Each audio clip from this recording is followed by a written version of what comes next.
بے شک سبحان اللہ. کیا معجزہ دیکھنا چاہتا ہے؟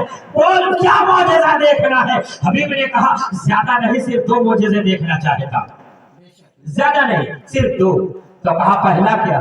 تو کہا پہلا تو یہ کہ آپ دیکھ رہے ہیں یہ آسمان پہ چاند جگمگا رہا ہے، چمک رہا ہے، چمک رہا ہے. آپ اگر واقعی اللہ کے رسول ہیں تو یہیں سے چاند کو 2 ٹکڑوں میں بانٹ دیجیے. بے شک چاند کو 2 حصوں میں بانٹ دیجئے. میرے سرکار مسکرا رہے ہیں. سبحان اللہ. میرے سرکار کو تعجب نہیں ہو رہا ہے. دنیا کے کسی انسان سے کچھ مانگو گے تو وہ اپنا گھر آپ کو دے سکتا ہے، اپنی جائیداد آپ کو دے سکتا ہے، اپنی دولت کھا کے دے سکتا ہے، آل اور اولاد کو دے سکتا ہے، مگر اسے کہو کہ آسمان کا فلاں ستارہ ہمیں دے دو، وہ قطع نہیں دے سکتا ہے. وقت کا پردھان منتری ہو، وقت کا مکھ منتری ہو، وقت کا کوئی زعیم ہو، وقت کا کوئی لیڈر ہو، کیسا بھی فل پاور ہو، مگر جب اس سے کہو کہ ذرا آسمان کی فلاں چیز دے دو، کہے گا میری وہاں تک پہنچ نہیں ہے. مگر میرے مصطفیٰ سے جب کہا ہے کہ آسمان کا جگمگاتا ہوا چاند اس کو 2 ٹکڑوں میں آپ بانٹ دیجئے، تو میرے مصطفیٰ مسکرا رہے ہیں. میں قسم کو رات میں ڈوب گیا. میں نے گنبد خضرا کی طرف نہ لگائی اور اسی پیچھے خمبے میں نے بارگاہ مصطفیٰ میں میں نے گنبد خضرا میں سوال لگا دیا، عرضی لگا دی، یا رسول اللہ آپ سے کہا گیا چاند 2 ٹکڑے میں بانٹ دیجئے، آپ مسکرا کیوں رہے ہیں؟ سبحان اللہ. سبحان اللہ. تو اشارہ ملا کہ کیوں نہ مسکراؤں. حبیب یمنی نے سمجھا تھا کہ ہم نے چاند کو 2 ٹکڑے کرنے کا معجزہ طلب کر کے معاملے کو ہارڈ کر دیا، جبکہ ایسا نہیں. ارے چاند تو بچپن میں میرے پاس آتا تھا، چہرے سے بھیک مانگتا تھا، میرے چہرے سے نور مانگتا تھا، وہ تو میری انگلی پہ ناچا کرتا تھا. چاند چھپ جاتا جدھر، انگلی اٹھاتے مہد میں کیا ہی چلتا تھا، اشاروں پر کھلونا لو. یہ معجزہ میرے سرکار نے دکھا دیا. چاند کو 2 ٹکڑوں میں بانٹ دیا. یہ نہیں ہے کہ صرف عرب والوں ہی کے لیے، یہ نہیں کہ صرف مدینہ والوں ہی کے لیے، یہ نہیں کہ صرف مکہ ہی والوں کے لیے، بلکہ چاند کو جب 2 حصہ کیا تھا تو پہاڑ کے ایک طرف ایک حصہ گیا تھا اور دوسری طرف دوسرا. دنیا میں جہاں کہیں کوئی بھی انسان اس وقت کھلی فضا میں تھا اس نے چاند کو 2 حصے میں دیکھا تھا. آپ کے ہندوستان میں رتن نام سے بھی ایک مشہور ہے، رتن ہندی، ان کے بارے میں روایت ملتی. ہمیں تفصیل کرنا نہیں، بس اتنا کہنا ہے کہ میری سرکار سے عرض کیا گیا تھا کہ چاند کو 2 ٹکڑوں میں کیجیے، میرے سرکار نے کر دیا. اب اس کے بعد میں حبیب کہتا ہے کہ جس طرح سے آپ نے اس کو الگ کیا ہے اسے ملا دیجیے. میرے سرکار نے پھر ملایا، پھر انگلی سے اشارہ کیا، جیسے چاند الگ ہوا تھا ایک میں مل گیا. اسی سے آپریشن اور سرجری کا قانون مل گیا. آج تک چاند کے اندر وہ نشان پڑا ہوا ہے، دنیا والوں کو کہہ رہا ہے کہ سنو ہم غلام مصطفیٰ ہیں. جب اشارہ مصطفیٰ پاتے ہیں تو اپنا کلیجہ چاک کرتے ہیں، اور تم بھی غلام مصطفیٰ ہو تو عظمت مصطفیٰ پر قربان رہے. اب اس کے بعد میں یہ ایک معجزہ ہو گیا نا. اب اس کے بعد حبیب یمنی سے میرے سرکار نے فرمایا تھا بولو دوسرا کیا دیکھنا چاہتے ہو. تب اس نے کہا میں دوسرا جو دیکھنا چاہتا ہوں وہ میں خود نہیں بتانا چاہتا ہوں، آپ ہی بتائیے کہ میں کیا دیکھنا چاہتا ہوں. اللہ اکبر. آپ کے دل میں کیا ہے پہلے جانے تب نہ بتائیں گے. اور حبیب کا ایمان تھا، ابھی اسلام نہیں لایا ہے لیکن یقین ہے کہ نبی ہے تو جانتے ہوں. بے شک. تو کیا کہا تھا کہ جو دوسرا معجزہ میں دیکھنا چاہتا ہوں اس کو اپنی زبان سے کہنا نہیں چاہتا. آپ ہی بتائیے اللہ کے رسول کہ میرے دل میں وہ دوسرا کیا ہے جذبہ، وہ معجزہ کون سا دیکھنے کا ارادہ ہے، مجھے ذرا آپ ہی بتائیے. تو میرے نبی نے فرمایا تھا اے حبیب یمنی تیری لڑکی تیرے گھر پہ ایک ہے جو ہاتھوں سے بیکار ہے، پاؤں سے بیکار ہے، جسم سے بیکار ہے، اپاہج پڑی ہوئی ہے، اس کے جسم کا رنگ بہت خراب ہے، نہایت بدصورت ہے اور بری حالت میں پڑی ہوئی ہے، تو چاہتا ہے کہ تیری بیٹی تندرست ہو جائے، خوبصورت ہو جائے، خوبرو ہو جائے، اچھی ہو جائے، چلنے لگے، پھرنے لگے، حرکت کرنے لگے، تو اے حبیب یمنی سن لے، میں نے تیری بیٹی کو صحیح کر دیا، تندرستی اسے مل گئی ہے، اسے شفا مل گئی ہے۔ اللہ اکبر! اتنا سننا تھا، حبیب کا دل جھٹکا اٹھا، فوراً قدم مصطفیٰ میں آیا، دامن مصطفیٰ میں آیا اور کہا تھا کہ اے اللہ کے رسول، اب مجھے اپنا کلمہ پڑھا دیجئے۔ میرے نبی نے کلمہ پڑھا، لا الہ الا اللہ محمد الرسول اللہ۔ حبیب یمنی نے کلمہ پڑھا، اشہد ان لا الہ الا اللہ محمد الرسول اللہ صلی اللہ تعالیٰ علیہ وسلم۔ اب جب یہاں سے فارغ ہوا ہے تو جلدی جلدی بھاگنے لگا ہے۔ ابو جہل چلا رہا ہے، اے حبیب تیرے اوپر جادو چل گیا کیا؟ تیرے اوپر جادو چل گیا ہے، تیرے اوپر سحر ہو گیا ہے، محمد عربی کا قول تیرے اوپر اثر کر گیا ہے۔ اے حبیب تو کیا کر رہا ہے؟ حبیب نے کہا تھا، اے ابو جہل تو پکا جاہل ہے، جو اللہ کا نبی ہوتا ہے وہ جو معجزہ دکھاتا ہے وہ معجزہ برحق ہوا کرتا ہے، سحر اور جادو کا اثر آسمان پہ نہیں ہوا کرتا ہے، چاند پر نہیں ہوا کرتا ہے، ستارے پر نہیں ہوا کرتا ہے۔ اور حبیب اب تیزی سے قدم بڑھاتے ہوئے آگے بڑھ رہا ہے۔ حبیب جب آگے چلے گئے ہیں، یہاں پر مجلس ختم ہونے والی ہے تو سب لوگوں نے گھیر لیا ابو جہل کو اور کہا تھا، اے ابو جہل، محمد الرسول اللہ کے آنے سے پہلے تو نے یہ قانون بنایا تھا کہ کوئی ان کی تعظیم میں کھڑا نہ ہوگا، مگر جب آئے تو سب سے پہلے تو کہے کھڑے ہو گئے تھے؟ ہے نا ہوش سب کو؟ جی سمجھ آئے؟ ہاں، اٹھنا نہیں اپنے پہن کے سب سے پہلے اٹھے، اور تو ہی اٹھا، تیری وجہ سے ہم لوگ اٹھے۔ ابو جہل کہتا ہے کیا کریں، بتانے کو جی تو نہیں چاہتا ہے، لیکن چلو پوچھ رہے ہیں تو مجبوری ہے، بتائے دیتے۔ بتاؤ، جلدی بتاؤ ورنہ پھر خیر نہیں۔ تو کہا ہوا یہ کہ جب محمد عربی آ رہے تھے قریب میں پہنچے تو مجھے لگا کہ دونوں طرف سے دو لوگ کان پکڑ کے میرا اور اٹھا رہے ہیں۔ میں لگنے کی کوشش کرتا ہوں، وہ اٹھانے کی کوشش کر رہے ہیں۔ اب ڈر لگا کہ دونوں کان اٹھ جائے، ڈر لگا کہ ابھی دونوں کان ہمارے باقی نہ رہیں گے، جلدی سے میں اٹھ گیا تاکہ کان بچ جائے۔ بات سمجھ پائے؟ ہاں، اور جب ابو جہل اٹھ گیا تو سب اٹھ گئے۔ تم کہتے ہو نبی کی ہم تعظیم نہیں کریں گے، ارے تمہارے تعظیم کرنے سے نبی کی تعظیم نہیں ہوتی، اللہ چاہے گا تو تمہارے انگ انگ سے تعظیم کرا دے گا۔ بے شک، سبحان اللہ، ایک ایک حصہ تعظیم کرے گا۔ ایسی صورت میں آپ خود فیصلہ کر سکتے ہو، جو نبی چاند پر حکومت کر رہا ہو، جو نبی سورج پہ حکومت کر رہا ہو، جو نبی جنت میں نکاح ہونے والے نکاح سے بھی افضل نکاح سے سرفراز ہو، جو نبی ہر نبی سے افضل ہو، جو نبی کائنات کے لیے مقصود ہو، مقصود کائنات ہو، اصل ہو، مراد ہو، ساری کائنات کی جان ہو، اس نبی کی توہین کرنے والے کو مسلمان مانو گے؟ جو نبی کی توہین کرتا ہو اس کو اچھا سمجھو گے؟ بالکل نہیں۔ مجھے ذرا سا بتاؤ کہ شیعہ کو آپ کیا کہتے ہو؟ حکومت کہتی ہے کہ وہ مسلمان، لیکن ہم آپ کہتے ہیں کہ نہیں ہے وہ مسلمان۔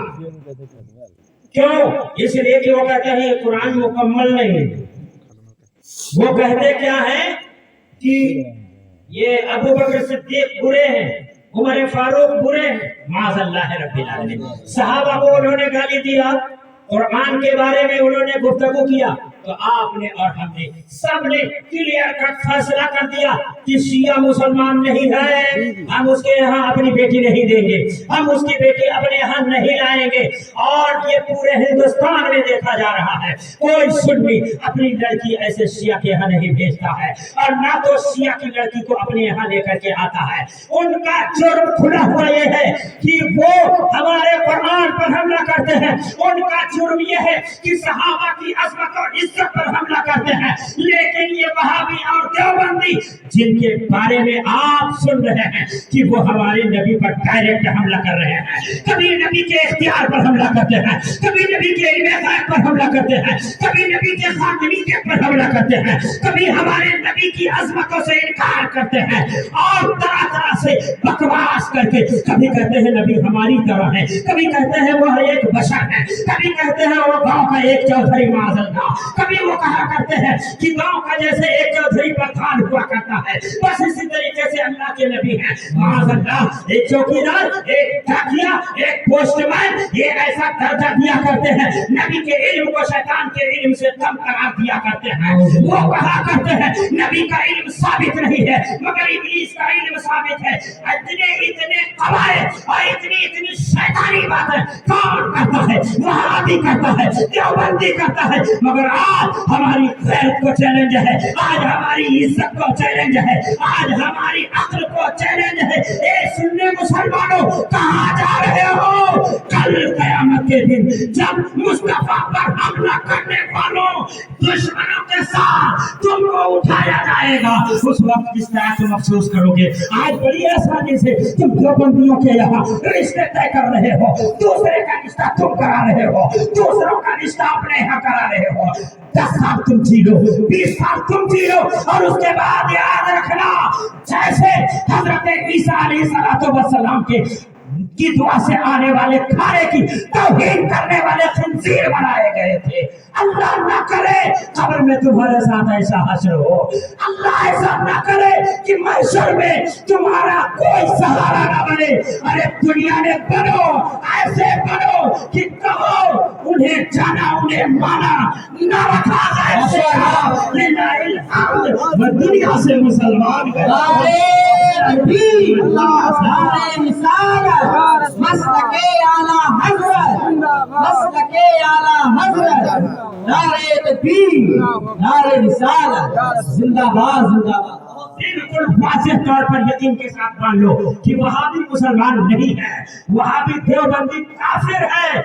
یہ اور بات ہے حکومت نے صرف 2 ہی کیٹیگری بنائی ہے، ایک سنی ایک شیعہ، تو کسی گھس ہی نہیں پا رہے ہیں۔ شیعہ تو لات مار مار کے بھگا دیتے ہیں، تو پھر اس کے بعد یہ گھس کے چلے آتے ہیں، سنی اپنے کو بتا دیتے ہیں۔ ایسی صورت میں اے مسلمانوں تم سوچو جب تک کہ سنی کھڑے سنی رہو گے، اپنے نبی پر سلام کرتے رہو گے، اپنے نبی سے محبت کرتے رہو گے، اس وقت تک تمہارا ایمان اچھا رہے گا، اس وقت تمہارا وجود اچھا مانا جائے گا، تمہارا معاشرہ اچھا ہوگا۔ اور یہ جو نکاح تم کرو گے شریعت کے مطابق کرو گے، پیدا ہونے والا بچہ وقت کا غوث اعظم تو نہ ہوگا مگر غلام غوث ضرور بنے گا، غلام خواجہ غریب نواز ضرور بنے گا، غلام سید سالار مسعود غازی ضرور بنے گا، ارے غلام رسول کہلائے گا، غلام مصطفیٰ کہلائے گا، غلام محمد کہلائے گا۔ لیکن اگر تم نے وہابی اور دیوبندی کو مسلمان سمجھ کر کے ان کے یہاں نکاح کیا یا ان کے کسی بھی نکاح میں تم شامل ہوئے اور اس کے بعد توبہ نہیں کیا بلکہ اسی کو بہت اچھا سمجھتے رہے، تو تم اچھا سمجھ لو فرشتے بتا دیں گے کہ کتنے اچھے ہو، تم کتنے اچھے ہو اور وہ کتنے اچھے ہیں۔ ہمارا کام تم سے منوانا نہیں ہے، ہمارا کام صرف بتا دینا ہے، ہمارا کام تمہاری آنکھوں کو کھول دینا ہے۔ ہم نے بتایا ہے، حضرت علامہ مولانا سہیل صاحب نے کتنی اچھی تقریر کر کے آنکھوں کو کھولا ہے، حدیث کی روشنی میں بتایا ہے اور قرآن کی روشنی میں بتایا ہے۔ یہ وہابی اور دیوبندی یا جتنے بھی بد مذہب ہیں، یاد رکھنا اس زمین پر وہ لوگ ہیں، یہ تمہاری آزمائش کے لیے ہیں، یہ تمہارے ایمان کے امتحان کے لیے ہیں۔ اب تمہیں اپنے ایمان کو بچانا ہے، اپنے ایمان کو اس امتحان میں کامیابی کے ساتھ آگے لے کر کے بڑھ جانا ہے، اور اگر تم امتحان میں فیل ہوئے تو پل صراط ہی سے لپٹ کے نیچے چلے جاؤ گے، پھر جہنم میں ہی جہنم تمہارا ٹھکانہ ہوگا۔ وہاں غوث اعظم سہارا نہ بنیں گے، وہاں خواجہ غریب نواز سہارا نہ بنیں گے، وہاں سید سالار مسعود غازی نہ بنیں گے، وہاں سہارا نہ بنیں گے۔ ہاں اگر سہارا لینا ہے تو سید سالار والے ہو جاؤ، حضرت مخدوم اشرف جہانگیر سمنانی والے ہو جاؤ، حضرت میر شاہ عرب یہ پیر بجری والے شہید والے کی طرح والے ہو جاؤ، ان کے نام لیوا رہو۔ ارے نماز پڑھو اور ساتھ ہی ساتھ ایمان عقیدہ اپنا صحیح رکھو۔ اگر ایمان نہیں ہے تو نماز کچھ نہیں ہے، ایمان نہیں ہے، نبی کی تعظیم نہیں ہے تو حج سے کچھ لینا دینا نہیں ہے۔ داڑھی کون صرف کیا صرف مسلمان ہی رکھتا ہے؟ ہاں تو بڑے بڑے داڑھے والے لوگ موجود ہے، بات صحیح کہ نہیں ہے؟ میرے نبی کا زمانہ ہے، بس صرف مختصر 2-3 منٹ میں بتا دینا چاہتا ہوں کہ میرے آقا صلی اللہ علیہ وسلم کے زمانے میں کچھ دو رخے اوغلے پیدا ہو گئے تھے جو مصطفیٰ جان عالم کے سامنے کہتے تھے یا رسول اللہ یا رسول اللہ یا رسول اللہ، آپ اللہ کے رسول ہیں، انت رسول اللہ انت رسول اللہ، آپ اللہ کے رسول ہیں، آپ اللہ کے رسول ہیں۔ قسم کھا کے کہتے تھے واللہ انک لرسول اللہ، اشہد انک لرسول اللہ، نشہد انک لرسول اللہ۔ ہم گواہی دیتے ہیں آپ اللہ کے رسول ہو، ہم گواہی دیتے ہیں آپ اللہ کے رسول ہو، مگر قرآن نے کہہ دیا اللہ گواہی دیتا ہے کہ یہ جھوٹے ہیں، جھوٹ بول رہے ہیں۔ بے شک بے شک اوپر اوپر کہتے تھے ہم مانتے ہیں آپ اللہ کے رسول، ہم مانتے ہیں اللہ کے رسول ہیں، اور پیٹ میں رکھے رہتے تھے نہیں مانتے، تو زبان سے کہتے تھے ہاں ہم مانتے ہیں، کیوں کہتے تھے؟ دولت کی لالچ میں، اور کبھی کبھار دیکھتے تھے کہ سرکار کی تلوار بڑی تیز ہے،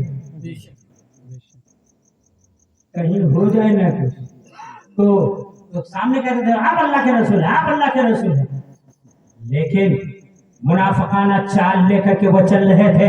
آخر ایک تاریخ آتی ہے جب رب قدیر کی طرف سے حکم ہوتا ہے فاصدق بما تؤمر، اے محبوب آپ کو جو حکم دیا جا رہا ہے اب اعلانیہ حکم کو بیان کر دو، جاہد الکفار والمنافقین واغلظ علیہم، کافروں سے جہاد فرما دیجیے، فرمائیے، اور منافقوں کے ساتھ جہاد کرو، ان کے اوپر خوب سختی برتو۔ اچھا اب اس کے بعد ہوا کیا؟ آنے والا جمعہ آیا، غور کیجیے گا، جمعہ آیا، سرکار تاجدار سرکار رحمت للعالمین مگر ممبر پر کھڑے ہوئے ہیں، تقریر شروع کی ہے، اور اسی تقریر کے دوران کیا دیکھا کہ منافق ایسے بیٹھے ہیں ایک سائڈ میں اور آنکھوں میں اشارہ کر رہے ہیں، جان رہے تھے کہ نبی نہیں جانا، اور کوئی غیر کیا تم کو نہا ہو بھلا، تم سے نہا ہو بھلا، جب نہ خدا ہی چھپا تم پہ کروڑوں درود، ادھر آنکھوں میں اشارہ کنکھیاں کر رہے ہیں۔ میرے نبی نے فرمایا سنو نام لینے جا رہا ہوں، نام لوں گا، باپ کا بھی نام لوں گا، دادا کا بھی نام لوں گا، جس کا نام لیتا جاؤں اٹھتا جائے، مسجد سے نکلتا جائے۔ اور پھر اس کے بعد میں فرمایا تھا دیکھ لو البدایہ والنہایہ، اس کے اندر کھلے طور پر بتایا ہے، نام لیا تھا باقاعدہ، نام لیا منافق کا، اس کے باپ کا اور اس کے دادا کا، اور اس کے بعد میں کہا تھا فخرج فإنک منافق، نکل جا مسجد سے، تو منافق ہے۔ اب ایک اٹھا، دوسرا اٹھا، تیسرا اٹھا، 30 سے زائد لوگ اٹھے، اور جب اٹھنے لگے بھاگنے لگے تو ایک شخص کو پٹک کر کے دو صحابہ نے، ایک نے ایک ٹانگ پکڑا، دوسرے نے دوسری ٹانگ پکڑی، مسجد شریف میں پٹک کر کے ٹانگ پکڑ کے کھینچنا شروع کیا، ایک طرف ایک کھینچ رہا ہے نبی صحابی، اور ایک صحابی دوسری ٹانگ کو کھینچ رہا ہے، اور وہ منافق کہہ رہا ہے ارے زخمی کر دے رہے ہو، ہم مر جائیں گے۔ تو صحابہ نے کہا تھا ارے ظالموں، یہ تو دنیا کا عذاب ہے،